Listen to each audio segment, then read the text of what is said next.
32 teams are competing in the Club World Cup, but how did each team actually get their ticket there? For example, why is Salzburg there and not Barcelona? Why is Benfica but not Liverpool? In this video, we'll go through each continent, showing exactly how every club qualified.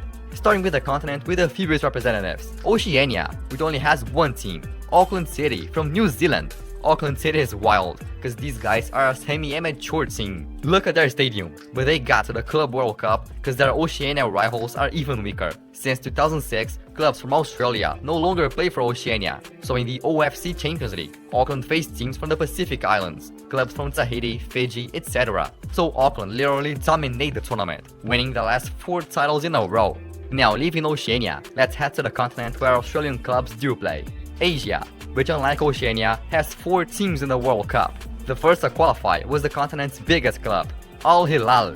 Before Saudi football got flooded with stars, Al-Hilal won the Asian Champions League in 2021, securing their spot in the Club World Cup. Then Asia's championship had a calendar change, jumping straight from 2021 to 2023, where Al-Hilal almost won the title again, but lost the final to the next team on the list, Urawa Red Diamonds from Japan, which also happens to be the Japanese club with the most continental titles.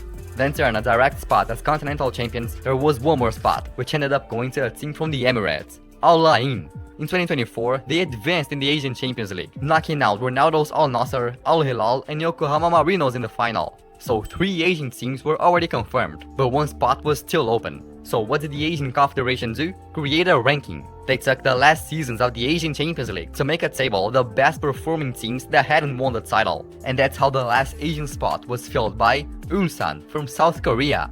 They were Asian champions in 2020, before the qualification period started. But not only that, they also reached the semi-finals in 2021 and 2024, earning their spot on merit. But from all clubs, Ulsan has the second lowest market value. Their entire squad is worth just 15 million euros, only ahead of Auckland City.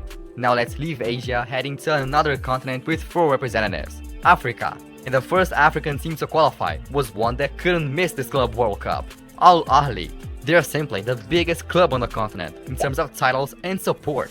To give you an idea, they have 40 million fans. It's similar to the size of the population of Canada. And their spot was secured when they won the African Champions League in 2021, defeating Kaizer Chiefs 3-0. They are so dominant that in the following year, they reached the final again. In 2022, they were about to win the title another time, but against Morocco's Wydad, they lost. The Moroccans claimed the trophy, so 2 spots were set. The next 2, of course, would go to the continental champions of 2023 and 2024, but then Al-Ahli won both titles. So what now? Well, you know that ranking they did in Asia, the same thing was done in Africa. They took the previous 4 seasons to make a ranking of the best teams overall. And that's how the spot went to a team that reached the semi-finals twice and the final in 2024. Esperance from Tunisia, a team that's 4-time African champion. But there was still 1 spot left, so they also picked the best second team from their ranking, Mamelodi Sundowns. It's like Brazil in the World Cup. Their kit has the exact same colors as the Brazilian national team. Over the last 4 years, they've been consistent. Quarterfinals in 2021, 2022, and semi-finals in 2023 and 2024, earning their spot in the Club World Cup. Now leaving Africa, let's go to the continent with the most representatives, Europe. Out of the 32 clubs, 12 are European. And just like in the other continents, the Champions League winners got a direct spot. So the first team to secure their spot was Chelsea, who won the title in 2021 after a surprising underdog campaign, defeating Atletico Madrid, Porto, Real Madrid, and in the final, Man City. Then in the following year, Chelsea went all in again, but they were stopped in the quarterfinals by the eventual champions Real Madrid, with an absolute crazy campaign, defeating PSG, Chelsea, Man City, and Liverpool. Football's biggest international champion got their spot. Now, if City were eliminated by Madrid, in the next season they didn't live up. They crushed Leipzig, beat Bayern 4-1 on aggregate, thrashed Real Madrid to get their revenge, and in the final against Inter Milan, a goal from Rodri was enough to seal the victory. City proved that they were the best team in all of Europe, winning their spot in the Club World Cup. So the next club to get a ticket to the US was gonna be the 2024 Champions League winner. But Real Madrid won again. And no, they didn't invite the runners-up Borussia Dortmund. So there were still 9 European spots left. But before we see how those 9 spots were filled out, let's quickly leave Europe to go to the continent with the second most teams in the tournament, South America. South America didn't get 4, but 6 spots. So the first South American team to secure their spot in the Club World Cup was Palmeiras. who won the 2021 Libertadores over Flamengo. Then after Flamengo lost in 2021, they went all in to redeem themselves, winning every match at the Libertadores knockout stage to win the title and get the ticket. Brazil was dominating, but it continued. In 2023, Marcelo's Fluminense won the title, and in 2024, another Brazilian club, Botafogo, secured the trophy. With 4 consecutive titles, Brazil got 4 direct spots in the World Cup, setting the record as the country with the most representatives. But there were still 2 spots left for South America. So what did they do? A ranking as well. They took the last 4 Libertadores seasons to see which teams had the best consistency. As expected, Flamengo and Palmeiras were leading the ranking, but behind them was Atlético Mineiro, the team that reached the final in 2024. But unfortunately for them, since there already were 4 Brazilian teams qualified, no more Brazilians could be added. So the spot went to the team below them, River Plate. River Plate didn't win the Libertadores, but over the last 4 seasons, they had 1 quarterfinals, 2 round of 16 appearances, and 1 semifinal. Now there was 1 more spot to be decided, and the next team in the ranking was Fluminense. But well, they were already qualified, so the spot went to the next team, Argentina's Boca Juniors. The 2023 finalists are also the second most successful club on the continent, having 6 Libertadores titles. So before we see how the other Europeans got their spots, let's head to the continent where everything is happening, North America. And the first team to secure a spot there was the 2021 North America champion, Monterrey. Monterrey isn't the biggest champion in Mexico, but that year they won their 5th continental title. With Monterrey, the title went to a Mexican club for the 16th time in a row. The Concacaf championship was literally dominated, so everyone expected the next spot to go to another Mexican club. But this time, a team from another country ended that. After eliminating Mexico's Leon and New York City, this team reached the continental final. Seattle Sounders to face Mexico's Pumas. A Mexican team could still win, but after a draw in the first leg, in the second leg at Lumen Field, Seattle Sounders smashed them 3-0, winning the Continental Championship for the first time and securing their spot in the Club World Cup. So the other teams from the United States gained confidence, so much so that in the following year, 2023, another US team made it to the final, Los Angeles FC, against the Mexican Leon, but this time it ended 3-1 to Leon, who got the spot for the Club World Cup. But Leon's celebrations wouldn't last long. Now 1 more spot for Concacaf was left to be decided, so in 2024, 2 teams came to compete for it, Pachuca versus Columbus Crew, but again the Mexicans left no chance, 3-0.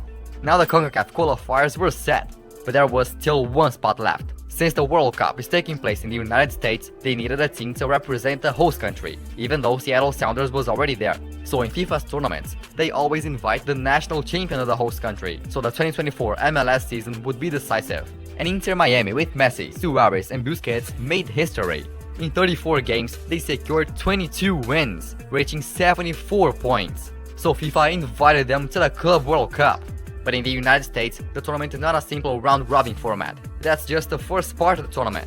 After that, the top teams go into a playoff, which Inter Miami lost. The official 2024 champion, who went all the way to the final to win the title, was LA Galaxy. So a lot of people complained. Even so, the spots were set. But then a big problem came up. The Club World Cup has a rule that 2 teams with the same owner can't compete. And the thing is, Pachuca and Leon are owned by the same guy. So what did FIFA have to do? Literally exclude one of the 2 from the competition, which ended up being Leon, opening a new spot. So since Leon was the 2023 champion, FIFA went back to that tournament and picked 2 teams that went well to play for a direct spot. Mexico's Club America against LAFC. Yeah, LAFC could get a chance to go to the tournament, but they'd have to get past the giant America, who didn't make it easy. After a goal from America, LA equalized in the 89th minute, and in extra time, they scored the winning goal. By 2-1, LAFC secured their spot.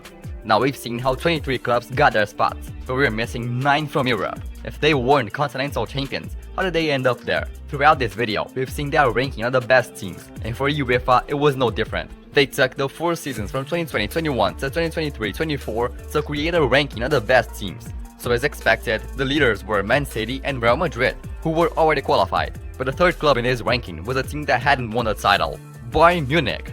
Bayern reached the quarterfinals 3 years in a row in the semi-finals in 2024. So with a super solid campaign, they earned their spot. Then right below Bayern was PSG. Yeah, the Champions League title they won didn't count for this Club World Cup, but for the next one. Even so, they had a good consistency. 2 round of 16 appearances and 2 semi-finals, giving Paris their spot. Then the next team below Paris was Chelsea, but they were already qualified. So the next to qualify through the ranking was Borussia Dortmund, becoming the second German team to secure their spot. And the next team was also one that didn't win the title but reached the final, Inter Milan. But now there's a catch, because the next team in the ranking was Liverpool, who also reached the final in 2022. So in theory, they would have earned a spot too. But there's a problem. There was a rule that if a country already had 2 teams, a third couldn't qualify through the ranking. England already had 2 teams, Chelsea and City. So Liverpool could only qualify if they were Champions League winners. But it wasn't just Liverpool who got left out because of this rule. So the Reds were skipped, so their spot went to the next club, Porto from Portugal, followed by Atletico Madrid, 2 teams that always compete in the Champions League, and in recent years have also reached the quarterfinals. Then after Atletico, the next club in the ranking was Leipzig, but since Bayern and Dortmund were already qualified, they also couldn't go. Then after Leipzig, the next in line was FC Barcelona, but since Madrid and Atletico were already in, they too had the bad luck of being left out. So the spot went to the next team, Benfica, who reached 2 consecutive quarterfinals. And so far, only one Italian team was qualified, so there was room for another, going to the next in the ranking, Juventus.